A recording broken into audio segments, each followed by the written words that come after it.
तो कैलीग्राफी बेटा आप जैसे सभी जानते हैं कि कैलीग्राफी क्या होती है, ब्यूटीफुल स्टाइलिश राइटिंग। तो कैलीग्राफिस्ट कौन होते हैं, जो उसको लिखते हैं। ब्यूटीफुल स्टाइलिश राइटिंग में जो डॉक्यूमेंट्स बनाते थे, बुक्स लिखते थे, उनको कैलीग्राफिस्ट बोला जाता था। So when printing began in India, many copies of the documents could be printed and this were then preserved. और जब इंडिया में प्रिंटिंग स्टार्ट हो गई, उसके बाद एक ही डॉक्यूमेंट की कई सारी कॉपीज़ बनाई गई प्रिंट करके, और उनको एज अ रिकॉर्ड प्रिजर्व करके रखा गया। Now archaeological sources and museum records. Archaeologic जो सोर्सेज हैं उनसे हमें हिस्ट्री के बारे में बहुत नॉलेज मिलती है। साथ ही जो म्यूज़ियम्स हैं, म्यूज़ियम में क्या रखा जाता है, हिस्ट्री के रिकॉर्ड्स रखे जाते हैं, तो उनसे भी हमें अपने पास्ट को जानने में बहुत हेल्प मिलती है। The British also set up archives and museums. जो ब्रिटिशर्स थे उन्होंने रिकॉर्ड रूम के साथ साथ कई जगह पे आर्चीव्स और म्यूज़ियम भी उन्होंने सेटअप किए, जहाँ पर वो हिस्ट्री की जो भी इम्पॉर्टेंट रिकॉर्ड्स थे, इम्पॉर्टेंट चीज़ें थीं, उनको क्या करते थे, प्रिजर्व करके रखते थे। So these preserve the important records. The national archives of India is located in new Delhi. The national archives of India ये कहाँ सिचुएटेड है, न्यू दिल्ली में। It houses the government records of the modern phase with official correspondence, government order and event diaries। और यहाँ पर क्या record रखे जाते थे कि जो भी गवर्नमेंट के ऑफिशियल ऑर्डर्स हुआ करते थे, या वो दूसरे स्टेट्स में या अपने हेड ऑफिस में जो भी कॉरेस्पॉन्डेंस मतलब लेटर्स भेजते थे, टेलीग्राम भेजते थे, तो किस ऑर्डर को वो भेजते थे, उनको क्या रिसीव होता था, ये सारे जो ऑर्डर्स थे, जो डायरीज थी, इनको वहाँ पर प्रिजर्व करके रखा जाता था। The gallery cum museum was set up in March 1981 in Calcutta, now Kolkata, as the imperial record department.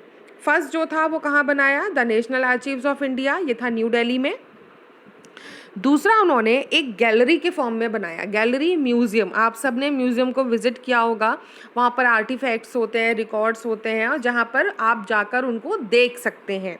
तो दूसरा उन्होंने म्यूज़ियम बनाया, वो कहाँ बनाया था, 1891 में कैलकाटा में, और इसका नाम क्या था, इम्पीरियल रिकॉर्ड डिपार्टमेंट। ये इन दोनों नाम को अंडरलाइन कर लेना बेटा, वेरी शॉर्ट क्वेश्चन या फिल इन द ब्लैंक्स में ये आते हैं। So this was transfer to new Delhi in 1911। अच्छा, इसको फिर ट्रांसफ़र कब किया उन्होंने, 1911 में। जैसे आपने हिस्ट्री में पढ़ा होगा कि पहले ब्रिटिशर्स जो थे उन्होंने अपनी कैपिटल सिटी किसको बनाया था, कैलकाटा में। तो कैलकाटा में उन्होंने अपना सेटअप किया, लेकिन 1911 में उन्होंने क्या किया, अपना जो कैपिटल सिटी थी उसको कहाँ शिफ्ट किया था, दिल्ली। तो जब वो दिल्ली शिफ्ट हुए, उन्होंने दिल्ली को अपनी कैपिटल बनाया, तो जो डिपार्टमेंट था वहाँ का, रिकॉर्ड रूम था, उसको भी कहाँ शिफ्ट कर लिया, दिल्ली। तो the national museum and the national archives were both located near the British viceroy residence.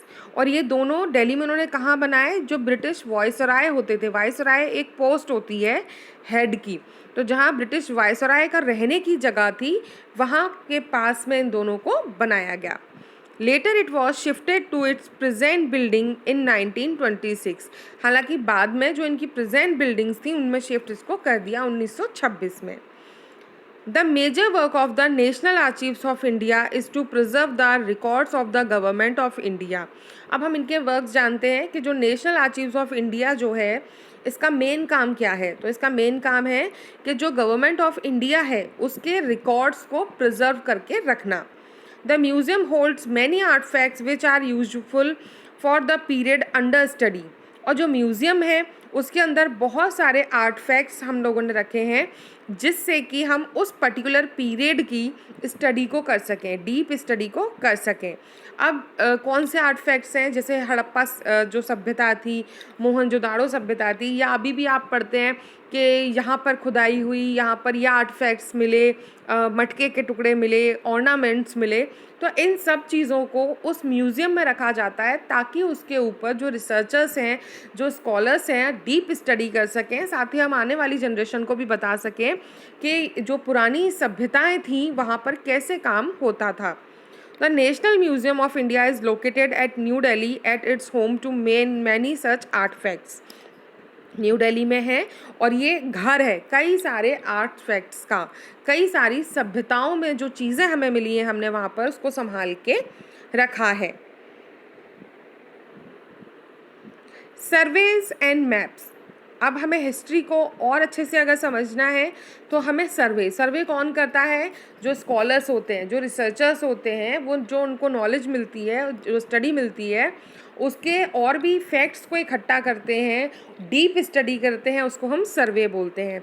साथ ही जो स्टडी वो करते हैं उनको मैप्स में भी बना के रखते हैं, ड्रॉ करके, ताकि आने वाली जनरेशन जो है वो उसको समझ सके। So survey means to study or investigate important facts and figures regarding a particular subject for acquiring additional and specific information. किसी भी जब हमें कोई भी एक लीड मिलती है कि यहाँ पर हो सकता है कि यहाँ पर हम खुदाई करें तो यहाँ पे हमें बहुत सारी आर्टिफैक्ट्स मिल सकते हैं, तो वहाँ पर क्या होता है, जो आर्कियोलॉजिस्ट होते हैं, जो हिस्टोरियंस होते हैं, वो क्या करते हैं, वहाँ पे डीप स्टडी करते हैं, उसकी सर्वे करते हैं और उसके रिकॉर्ड्स को, इन्फॉर्मेशन को, ज़्यादा से ज़्यादा इन्फॉर्मेशन को कलेक्ट करते हैं। The British begin surveys in India. और इंडिया में जो सर्वेज होते हैं, सर्वेज की स्टार्टिंग भी किसने की थी? ब्रिटिशर्स ने। According to them, in order to have effective administration, it was imperative to get detailed knowledge of the place. उनका मानना था कि अगर एक अच्छे से उनको शासन चलाना है, एक इफ़ेक्टिव एडमिनिस्ट्रेशन अगर उनको चाहिए, तो जिस भी प्लेस पे, जिस जगह पे वो रह रहे हैं, उसकी डीप स्टडी, उनकी पूरी नॉलेज उनको होनी चाहिए। They had the whole countries surveyed and mapped. उन्होंने पूरे देश में सर्वेज करवाए और उसको मैप पे तैयार करवाया। They had surveys done on all important topics from flora and fauna to the history of the place. उन्होंने सर्वेज के अंदर जितने भी इम्पॉर्टेंट टॉपिक्स थे, वहाँ का फ्लोरा कैसा है, फ्लोरा फौना जैसे आप जानते हैं कि वहाँ पर कौन सी वनस्पति अवेलेबल है, कैसा लैंडफॉर्म है, ये सारी चीज़ें उन्होंने जो डिटेल्स थी उनको कलेक्ट करवाया। A census was carried out after every 10 years। और हर 10 साल में एक सेंसस रिपोर्ट तैयार की जाती है। सेंसस जैसे हम आज भी कहते हैं कि पर्टिकुलर एरिया में जनगणना होती है, या हम डेटा कलेक्ट करते हैं कि इस एरिया में जो वहाँ की क्लाइमेटिक कंडीशन है वो 10 ईयर्स से ऐसी हैं, वहाँ का सॉइल फर्टिलिटी कैसी है, वहाँ पर कितनी पॉपुलेशन है, वहाँ पर कितने रोड्स बने। तो ये सेंसस जो है हर 10 साल बाद इसकी गणना की जाती है। So they were able to get information on the population, caste, religion and occupations of the people।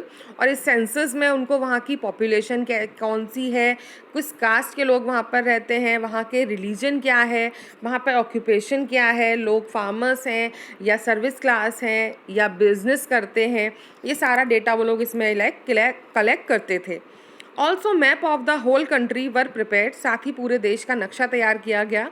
These surveys and maps have been preserved and extremely useful source of information। और ये जो मैप्स थे, ये जो surveys थे, ये बहुत ही extremely useful sources हैं हमारे पास, जिससे हम उस पर्टिकुलर एरिया के बारे में सारी चीज़ों को जान सकते हैं। So there were many surveys, population survey, botanical surveys, geological survey, archaeological surveys, anthropologist survey and forest survey. कई तरह के सर्वे होते हैं। पॉपुलेशन सर्वे जैसे आप जानते हैं जनसंख्या, बोटेनिकल सर्वे इट मीन्स वहाँ पर कौन सी वनस्पति है, किस तरह के वहाँ पर पेड़ पौधे हैं, जियोलॉजिकल जीव जंतु कैसे हैं वहाँ पर, इसके बारे में। आर्कियोलॉजिकल वहाँ की हिस्ट्री में खुदाई करके चेक करना कि कौन सी पुरातत्व चीज़ें हैं वहाँ पर। एंथ्रोपोलॉजिस्ट सर्वे, फॉरेस्ट सर्वे, तो इस तरह के कई सारे जो सर्वेज थे वो ब्रिटिशर्स ने किए। तो हिस्ट्री रिवील्स, अब हिस्ट्री हमें कैसे पता चलती है? तो the survey of India was set up in 1767 in Dehradun. The surveyors had an onerous task of exploring the unknown. जो सर्वे था भारत में सर्वे करने का शुरुआत कहाँ हुई थी? 1767 देहरादून में। और उनका सिर्फ एक ही मतलब था, उनका एक ही था कि जो चीज़ें हमें पता नहीं है, जो बीत चुकी हैं, उनके बारे में ज़्यादा से ज़्यादा नॉलेज इकट्ठी करना, उनके बारे में जानना। Bit by bit, the country was surveyed by the painstaking efforts of a distinguished line of surveyors such as Mr. Lambton and Sir George Everest. और हमारे देश के बारे में बिट बाय बिट एक एक करके चीज़ों को जानना और पूरे देश को एक पेन स्केच में तैयार करना, ये क्या था? उनका मेन मोटोज था। और ये कौन से सर्वेयर्स थे? इसमें दो नाम इसमें दिए गए हैं, mister Lambton and sir George Everest. तो ये नाम आपको याद रखने हैं। Next topic, the short coming of official records. और जो हमारे ऑफिशियल जो रिकॉर्ड्स हैं वो शॉर्ट कमिंग्स हैं। As we have already discuss, official records are very important source of information. However they give information only on what the British did, their interest, their action and their views. अब short coming of official records क्या है कि ये जो surveys शुरू करवाए ये सब ब्रिटिशर्स ने करवाए, और जो रिकॉर्ड्स बनवाए वो भी ब्रिटिशर्स ने बनवाए। तो हमें उस समय की सारे लोगों की चीज़ें नहीं पता, उस समय हमें सारे राजाओं की, सारे शासकों का हमें पूरा डेटा अवेलेबल नहीं है। डेटा किसका अवेलेबल है? सिर्फ ब्रिटिशर्स का, कि ब्रिटिशर्स ने उस समय क्या क्या किया, उन्होंने कौन कौन सी इंफॉर्मेशन इकट्ठी की, और वो जिस चीज़ में इंटरेस्ट थे, जो जो चीज़ें उन्होंने की और जो करना चाहते थे, सिर्फ वही डेटा हमारे पास अवेलेबल है। They do not tell us about common peoples. उन्होंने जो आम जनता थी, आम जो नागरिक थे भारत के, उनके बारे में नहीं बताया। What they felt and did, वो क्या सोचते थे, क्या फील करते थे उस समय, कैसी हमारा जो सोशल सर्कमटेंसेस थे वो कैसे थे, ये सारा रिकॉर्ड हमें उस डेटा में नहीं मिलता। Other sources of information are required beside official records. अब हमें अगर उस समय में उन सब चीज़ों को जानना है तो हम सिर्फ किस पर डिपेंड नहीं हो सकते हैं? इन ऑफिशियल रिकॉर्ड्स पर, क्योंकि ये तो ब्रिटिशर्स के रिकॉर्ड्स थे। तो ऑफिशियल रिकॉर्ड्स तो हमें ब्रिटिशर्स की जानकारी देते हैं कि उन्होंने कौन कौन से स्टेप्स उठाए, और बाकी अगर हमें डेटा कलेक्ट करना है तो हमें कई सारी अदर सोर्सेज को ढूंढना होता है जहाँ से हमें पुराने समय की इंफॉर्मेशन अवेलेबल हो सके। तो वो कौन कौन सी हैं? So other sources of information, other sources क्या हैं इंफॉर्मेशन के? There are other sources like literature, biographies, autobiographies, newspapers, accounts of travelers, etc. Many plays, stories and books were written. So these are excellent sources, but these also have limitations. अब उस समय पे जो साहित्य थे, क्योंकि poets तो वो तब भी हुआ करते थे, स्कॉलर्स हुआ करते थे, तो उन्होंने क्या किया, जो हमारा सोशल सर्कमटेंसेस थे, लोग क्या फील कर रहे हैं, कैसी प्रॉब्लम्स उनको आ रही हैं, तो ये सारी चीज़ें हमें जो उस समय का साहित्य है, लिटरेचर है, तो कविताओं के माध्यम से, स्टोरीज़ के माध्यम से, पोएम्स के माध्यम से उन्होंने उसमें लिटरेचर में लिखा है, तो हमें उस समय की चीज़ें उनसे पता चलती हैं। साथ ही बायोग्राफीज़, जीवनियाँ के जो बड़े बड़े उस समय पे जो क्रांतिकारी थे, जो लीडर्स थे, उनकी जो बायोग्राफीज़ हैं, जो लोगों ने लिखी कि शहीद भगत सिंह जो थे उन्होंने क्या किया और उनके साथ क्या हुआ, महात्मा गांधी ने क्या किया, चंद्रशेखर आज़ाद ने क्या किया, तो ये सब ब्रिटिश के समय पे ही थे। झांसी की रानी कौन थी, उसने कैसे विद्रोह शुरू किया, मंगल पांडे कौन थे, कैसे उन्होंने आज़ादी के लिए अपनी जान दे दी, और कैसे ब्रिटिशर्स के अगेंस्ट जो कॉमन पीपल थे वो एकजुट होने लगे। तो ये सारी जो डेटा है ये हमें ब्रिटिशर्स के अकाउंट्स में नहीं मिलता, ये हमें कहाँ मिलता है? इन्हीं चीज़ों में, लिटरेचर में, बायोग्राफीज़ में, ऑटोबायोग्राफीज़ में, उस समय जो न्यूज़पेपर्स थे उनकी हेडलाइंस से, और साथ ही जो ट्रैवलर्स थे, जो विदेशी यात्री थे, भारत आए और उन्होंने भारत के बारे में जाके अपने देश में बताया, वहाँ पर उन्होंने लिखा। तो जैसे हमें पता था कि पहले कौन आए यहाँ पर, पोर्तुगीज़ आए थे, ठीक है, यूरोपियंस आए थे, तो ये सब कैसे हमें पता चला? ट्रैवलर्स जो अकाउंट थे, जो यहाँ भारत यात्रा करके गए और उन्होंने उस यात्रा के बारे में लिखा, तो उनके अकाउंट से हमें सारी डिटेल्स मिलती हैं। So though these are excellent sources, but these also have limitations. These sources give us very little information on lives, action and view of the tribals and peasants etc. हालांकि हमें इनसे जानकारी मिलती है, लेकिन बहुत डिटेल्ड जानकारी हमें इनसे भी नहीं मिलती है. तो फर्स्ट सोर्स है हमारा literary source. Many biographies of great people were written during the modern period. This gives us authentic information about the people and the time they lived in. For example, Mahatma Gandhi's biography was written by William Sheridan. अब वैसे मैंने अभी बताया कि biographies क्या है. उस समय पर कोई महान व्यक्ति हो या कोई ऐसा व्यक्ति जो कॉमन पीपल को लीड ऑन कर रहा है, तो उसके बारे में लोगों ने लिखा था कि वो ऐसा है. तो महात्मा गांधी की बायोग्राफी किसने लिखी थी? विलियम शेरिडन ने, जिसने बताया कि महात्मा गांधी ने भारत को आज़ाद कराने के लिए क्या क्या स्टेप्स उठाए. The printing press, which had been invented in the 15th century, resulted in mass printing of newspapers and magazines. They were circulated in Hindi and various regional languages. Maratha English, Kesari Marathi, Bande Mataram English and Yugantar Bengali were some of the newspapers. उस समय पर 15th century में जब printing press आ गई, newspaper print होने लगे, तो अलग अलग भाषाओं में भी जो प्रिंटिंग थी वो स्टार्ट हो गई थी. न्यूज़पेपर छपने लगे थे, लोग उसको पढ़कर उस समय अवेयर होते थे और उन न्यूज़पेपर्स के रिकॉर्ड्स से हमें उस समय के सर्कमस्टेंसेस के बारे में पता चलता है. So they infuse Indians with a national spirit. जो भारतीय थे उन्होंने उसमें भारतीय जो जागरूकता थी वो जगाई राष्ट्र के प्रति. They gave us interesting and useful glimpse into the history of the 18th and early 19th century. और हमें उन न्यूज़पेपर्स के रिकॉर्ड से 18वीं और 19वीं शताब्दी के बारे में पता चलता है कि उस समय कैसे आंदोलन शुरू हो गए थे, कैसे ब्रिटिशर्स को रोका जा रहा था और ब्रिटिशर्स कैसे इंडियंस को परेशान कर रहे थे. They bring light to the views of the Indians. साथ ही वो भारतीयों के विचारों पर भी रोशनी डालते हैं. Pictures, advertisement and cartoon in newspaper also help us to understand the society of the period. साथ ही न्यूज़पेपर में छपने वाली जो पिक्चर्स हुआ करती थी, कार्टून्स हुआ करते थे, कैरिकेचर कार्टून्स हुआ करते थे, उनसे हमें उस समय की सोसाइटी के बारे में पता चलता है. In addition, many plays and novels give us a very clear picture of the colonial rule. कई जगह पर पिक्चर्स जो हैं, पिक्चर के माध्यम से, जैसे आज हम कहते हैं ना, कार्टून बना के हम बताते हैं, टीवी पे आप लोग देखते हैं, सो सॉरी और पता नहीं कितने कार्टून्स आते हैं, इन सबको कैरिकेचर बोला जाता है.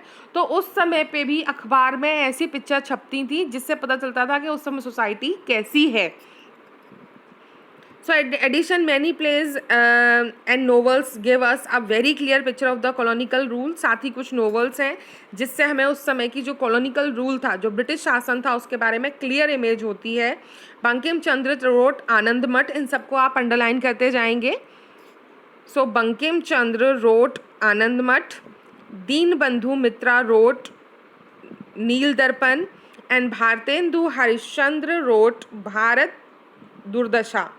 Other important works are Nation in the Making by Surendranath Banerjee and Dadabhai Naoroji, Poverty and Un-British Rule in India. The last book gave us a detailed account of how wealth from India was drained away to Britain. इस chapter को बेटा मैं detail में इसलिए समझा रही हूँ कि जितने भी टॉपिक पे हम बात कर रहे हैं, इसके पर्टिकुलर आपको चैप्टर्स आगे मिलेंगे और वो आपको समझने होंगे. तो बेसिक है, इसीलिए मैं आपको इसको डीप एक्सप्लेन कर रही हूँ. तो दादा भाई नौरोजी थे, उन्होंने बताया कि कैसे भारत की जो वेल्थ है, भारत का जो पैसा है, वो ब्रिटेन में ड्रेन हो रहा है, ब्रिटेन में जा रहा है. तो इन सब चीज़ों पे हम आगे चैप्टर्स में भी पढ़ेंगे. So many indigenous literary work are also important sources of information on this period. साथ ही कई सारी भारतीय लिटरेचर भी हमें देखने को मिलता है जिनसे हमें उस समय की इन्फॉर्मेशन मिलती है. Ghulam Hussain ताबताबाई wrote the Persian Chronicle. Siyar ul Mutakarkim, the Diary of Anand Rag Pillai in Tamil, gives an account of the South Indian politics during the years of Dupleix and French general. तो इन सब books के नाम को आप underline करते हुए चलेंगे. अब बात करते हैं हम पेंटिंग्स की. लिटरेचर के जरिए, बायोग्राफी के जरिए, बुक्स के ज़रिए हमें काफ़ी कुछ बताया गया. अब पेंटिंग के ज़रिए भी हमें काफ़ी चीज़ें उस समय की समझ में आती हैं. So many paintings were made which depicted the people and their condition during the period under study. कई सारी पेंटिंग्स हैं जो उस समय की कंडीशन को हमें बताती हैं.